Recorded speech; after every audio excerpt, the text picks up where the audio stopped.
Jerusalem has been under occupation for the last 47 years. The problem in Jerusalem that after the occupation of Jerusalem, it was annexed by the Israeli government, which made Jerusalem under the Israeli jurisdiction, where Israeli laws became applicable to the land and the people of East Jerusalem. Since then, Israel has been establishing policies and procedure in East Jerusalem to fulfill and to serve the annexation policy of East Jerusalem. So since 1967, Israel has been implementing various policies, including land confiscation, building settlements. 16 settlements has been built in East Jerusalem. Nearly 210,000 settlers are living in East Jerusalem. 44% of the population of East Jerusalem are Israeli Jewish settlers. In addition to that, Israel has been restricting the right of housing for the Palestinians. First, there has been no plans, urban master plan, which takes in consideration the development and the growth of the social and economic development of the Palestinian populations. And Israel has been imposing a lot of restriction on obtaining building permits for the Palestinians.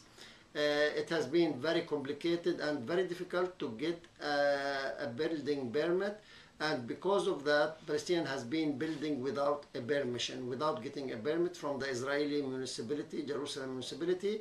Nearly 22,000 Palestinian homes are built in East Jerusalem without a permission. So Israel has been really implementing these policies in order to force the Palestinians to leave the city. I mean, the housing right is one of the main challenges due to the shortage of land, to the confiscation of land. Nearly 87% of all the land of East Jerusalem is controlled by the Israelis, 35% of the land for building settlements, and the rest is under the control. Only 13% of the land of East Jerusalem is left for the use of the Palestinian. So land confiscation, restriction on housing is one main challenge. The other main challenge is the residency right. Israel since 1967 considered Palestinians in East Jerusalem as permanent residents, and it gave the Israeli Interior Ministries a lot of mandate when they can revoke Palestinian residency. I mean, if any Jerusalemite live outside Jerusalem for more than 6 years, he lose or she lose their residency. If Palestinians get residency or citizenship from any other country, whether Arab or Europeans or the United States, they lose their residency.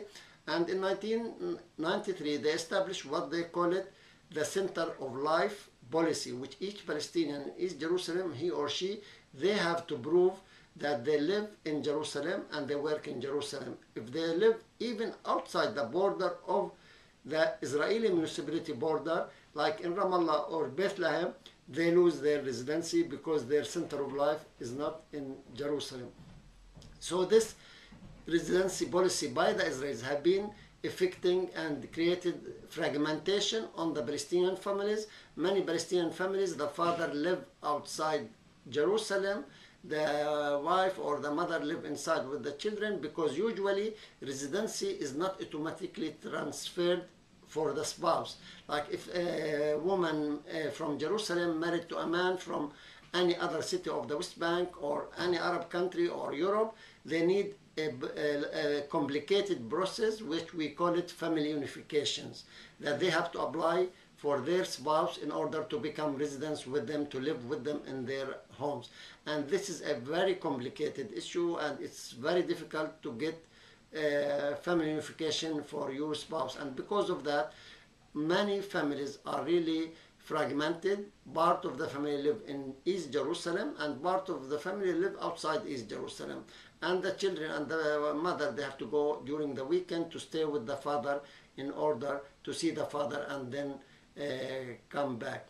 And you know, with the construction of the separation wall, which has been established after 2005, Jerusalem is become surrounded with the wall.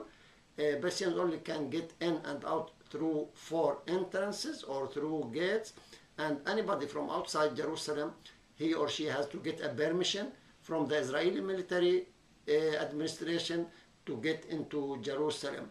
And it is very difficult, it's very complicated. You know, Jerusalem has very main importance. Jerusalem is like the center of the holy places for the Muslim and for the Christian. It's the main holy places where all Palestinian has the right to get into Jerusalem.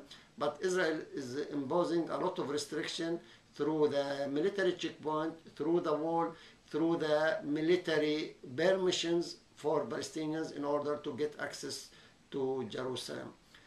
All these policies, it lead to that Palestinians are forced to leave the city and live outside East Jerusalem. Because due to these policies and due to these human rights violations by the Israeli government in East Jerusalem during the last 47 years, the idea of establishing a Civic Coalition, it's the Palestinian Civic Coalition for Human Rights in Jerusalem, was established by 7 human rights NGOs, then was developed to 18 human rights NGOs in order to respond to these challenges and to provide support for the Palestinians in East Jerusalem. So the main objective or the main goal of this coalition is to provide support for Palestinians in East Jerusalem in order to stay in Jerusalem and not to be forced to leave East Jerusalem. So the coalition work on 3 main tasks or issues. First, the coalition monitor the Israeli plans and the Israeli violations, and we do research, and in relation to the monitoring of these plans in East Jerusalem, we do awareness raising for the Palestinian communities in different areas in East Jerusalem about what's happening, about what's the legal procedure, what they should do, how to act. The other thing, in fact, what we do, we have a legal team where we provide legal services for the Palestinians in East Jerusalem. We object to the Israeli plans, we challenge the Israeli violations both in the Israeli court, in the Israeli institutions, and we trying to stop the Israeli violations. We have a team of lawyers who do that, but unfortunately, is very little can be achieved through the Israeli legal system.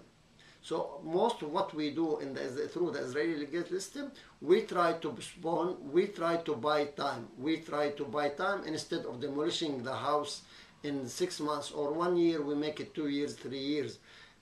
Our focus is on international advocacy, international legal advocacy, because we believe the problem of Jerusalem, it's a political.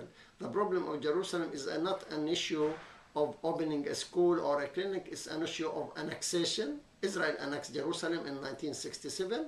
So that's why it's a political issue where it needs pressure from the international community. We work with the diplomatic mission that are in Jerusalem. We work with the EU, we work with the different international agencies. We work with the UN. We use all the UN mechanism, treaties, the Human Rights Council. We submit reports, we submit complaints in order requesting that the EU, the international community, the state has to be, they have to fulfill their obligation, because they have an obligation in order to stop human rights violation by Israel against the Palestinian people.